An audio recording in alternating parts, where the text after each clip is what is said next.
Here we are with Lynne, and we're going on to part 2 of mindfulness. We've gone through some exercises and posture and so on. Yep. Lynne's going to make me mindful. Yes, the pictures I'll I've got, yeah. So what else is important to remember? What's the biggest thing that we should be doing? Well, the main thing with mindfulness is it's a chance to just come down a level. Yeah. Because you said before you're not a mindful person because No. you're rushing around. You know, I think probably most people watching and listening will be, we're all the same, aren't we? We do a million and one things every day. And the decisions we have to make just in one single day, it's quite huge. Yes. What to wear, what to eat, will I get to work on time? You know, Yeah. you've got decisions, you've got worries, it's all in your mind. So if you imagine that your mind is like a motorway, you know, if you stood on a motorway bridge and you watched the cars going by, unless the motorway was closed, it never stops, does it? No. And how fast, you know, the cars are just constantly going back and to. So what you're trying to do with mindfulness is you're trying to slow down the motorway. Okay. If you think of it like that, you want to try and look into the cars and see the person driving. Okay, that's a good analogy. So imagine that the cars are all the thoughts that are in your mind. You just want to slow them down so you can, you know, see what's going on. You've got a chance to just take a breather. Okay. And the way to start doing that, first of all, is to just get your breathing going, to concentrate on your breathing, because our breath is our anchor. Okay, we breathe all the time, every minute of every day when we're asleep, breathing. Okay, so if we focus on our breath, so as you breathe in, so really breathe in up through your nostrils, and then you tend to hold your breath just for a tiny second and then breathe out again. Okay. For the first few breaths, if you want to, you can breathe up through your nostrils and then let go through your mouth and blow out, and really blow and let go. So breathe right in and then let go. And then after you've done that a few times, you can just breathe in and out through your nose. You can close your mouth. Your tongue will probably fall just on the roof of your mouth. Okay, so we're sat in our chair, we're all nice and straight, and we're starting to breathe. Breathe up, and then let go and breathe out. And just do it at your own pace. I'm not going to tell you how fast to go or how slow to go. You just breathe in and breathe out. And as you're breathing in, tell yourself to breathe in, and then tell yourself to breathe out, and you can just keep repeating that over and over again. Breathe in and breathe out. Okay, in and out. And then once you start knitting, once you start to pick your knitting up, carry on with that breathing, all nice and calm and slow. So as you breathe in, try to think calm, and as you breathe out, try and let go of all those worries and things that you've been thinking about, and just really concentrate on those things. Okay. The aim is that you'll stop those thoughts popping into your mind eventually. It might not happen straight away, because you will automatically start thinking, oh gosh, like I've been sat here for 2 minutes, I've got to do this is an unnatural environment to do it in as well, isn't it? So you need to find a space where you won't be called on. You know, the kids won't come, your husband won't shout you. Or is there such a place? Are you sure? I just go upstairs and pretend to be working. That's true actually. Or tidying. Tidying might keep them all away. Yeah, you'd think my house would be so tidy. and an hour later and I've still not done anything, but I've been doing my mindfulness. Okay. Right, so and in terms of what you're making and what you're using, is that important? Can that make a difference? It can make a huge difference, because what you want to do really is to create a little mindful toolkit for your knitting or crochet. So the things that you want to have in your toolkit, as well as yourself and your breathing and your posture, we mustn't forget those, is our projects. Right. So we need to have something that is going to make us feel happy, and it's going to raise our mood, or it's going to calm us. So you want to pick the right colours to use, and they will be personal to you. Okay, so if you find blue calming, or if that's your favourite colour, think about... I think it's definitely going to be blue. Yeah, I think mine's key, Yeah. really. You know, think about a project, Okay. a knitting it or crocheting in some nice blue Right, yarn. yeah. So you want to avoid colours that you find a bit grating or perhaps are a bit garish. Okay. Other people, you know, Yeah. we'll all have a different colour Yeah. in our toolkit, and that's absolutely Okay. fine. Okay, so find your mindful colours, and you can do that by wrapping yarn around a little piece Nice, of yeah. card. Okay, and Okay. then use those. Take them out with you if you're going to buy yarn. Take your little cards with you See so which that colours, you can yeah. remember. Yeah. Oh, I need to buy some yarn in my mindful colours, because Okay. it's easy to forget. Yeah. You get into a yarn shop and there's just, you know, all sorts of Yeah, we do gorgeous get bamboozled things. a bit, don't we? Yeah. I know, I'll have a bit of this and I'll have Yeah. a bit of that, and you'll get home and then you'll be thinking, oh, I didn't even buy anything in blue. Never mind, I'll have to go back.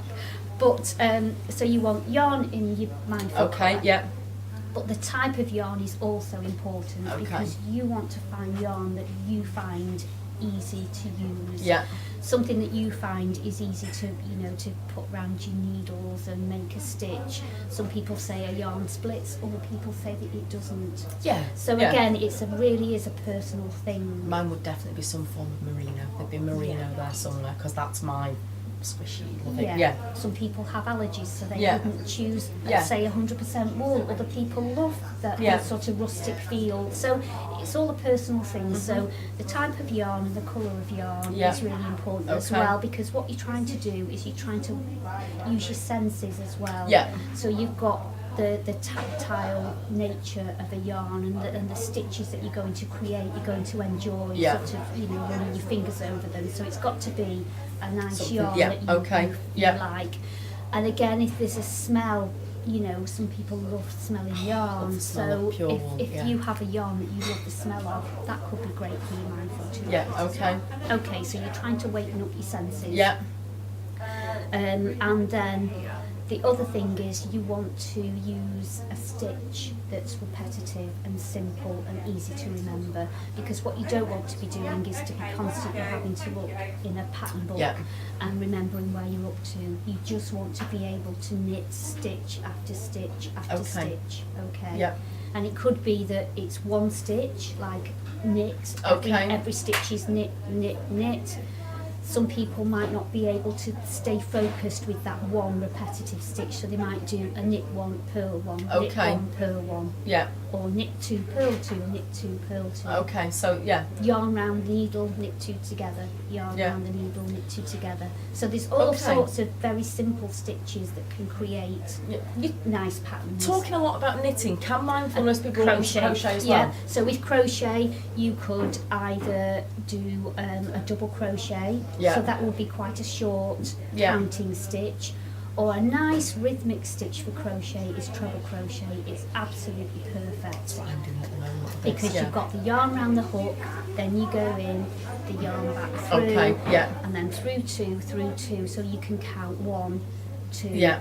3, 4, 1. At every part of the stitch Yes. you could count. Okay. Okay, so you want to then, for crochet, choose the stitch that you find the most rhythmic, Right. that you can get into a rhythm. For some Okay. people it might be double crochet, for others it could be half treble or a treble. But it's still So the have a same little posture, practice. the same breathing, It's the all same exactly materials. the yeah. same materials, but you're just going to crochet and use crochet stitches. You can, you know, just use one stitch. You can make a blanket with treble crochet. Yeah.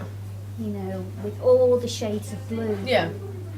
It's It will fascinating. be, It's you know, absolutely It will fascinating. make, and as soon as you pick up that project and you sit and Yeah. you've got your posture ready and you start to breathe and you start to count, you will ultimately, your body will start to remember, oh, this is where I'm calming down now. Yeah. And you will be able to really focus, because what you're trying to do is to stop all of those thoughts from popping into your Yeah. mind. So either focus on your breath and count, focus on your stitches and count, Yeah. or you can have a mantra. Okay. And this is taking it to sort of another level. Some people think, oh, that sounds a bit weird, I don't fancy trying it, but I tried it. I was talking to Amy before. It really helped me to do something at the beginning of the year that I didn't think I would ever do. Because what I did was, when I was crocheting, every stitch I told myself I can do it and I will Right, do okay. it. I can do it and I will do it. And I kept, night after night, I had about a week to prepare myself, Okay. because it was quite an emotional thing that I had to do, and I didn't want to get emotional when I was reading, so I just kept telling myself, I pick my project up, I can do it, I will do it, just read the words and breathe. I can do it, I will do it, just read the words and breathe. And I did it over and over again, and then I'd put my crochet down, pick up the thing that I needed to read, and I would give it a go. And eventually, I was just reading the words. I wasn't associating any emotion with what I was reading. I was literally just reading the words one by one. And when I got to the church where I needed to read my piece out, when the first hymn was going, I just kept telling myself in my head, I can do it, I will do it. You go back to that Went place back to my almost mantra, that and I went back to my calm place, Okay. and then I just got up, I just read the words, and I kept breathing. Each time I needed to start a new sentence, I would keep breathing in. And I did it. Wow, there you I go. did it, and I was like, Practice wow. in action, it works as well. No, I did really genuinely didn't think I would do it, and I did it, and that was because I'd used my mindfulness with my crochet, with my mantra. Which makes so much sense. We have an awful lot of people that come through the doors here that have used knitting or crochet as some sort of therapy for themselves. Yeah. All of us probably do it. We all, you know, you all know when you're in a bad mood, you go home and knit for half an hour and you feel so much better. I suppose this is more just putting tools in place so that you're maximising those benefits and that you don't end up with a crook shoulder. So you've just hit the nail on the head. Your knitting and crochet will make you feel better, but with mindfulness, it will enhance that feeling. Because what it will do is it will make you feel really happy. If you're using all of the things that are going to make you happy, you're concentrating on your breathing, which naturally will lower, you know, all the internal responses. You know, you'll come out of it feeling much better than you did when you were just knitting and watching the television. So there is a difference with just knitting to make you feel better. If you can apply mindfulness, the results will be a lot more beneficial. Brilliant. Well, I'm definitely convinced.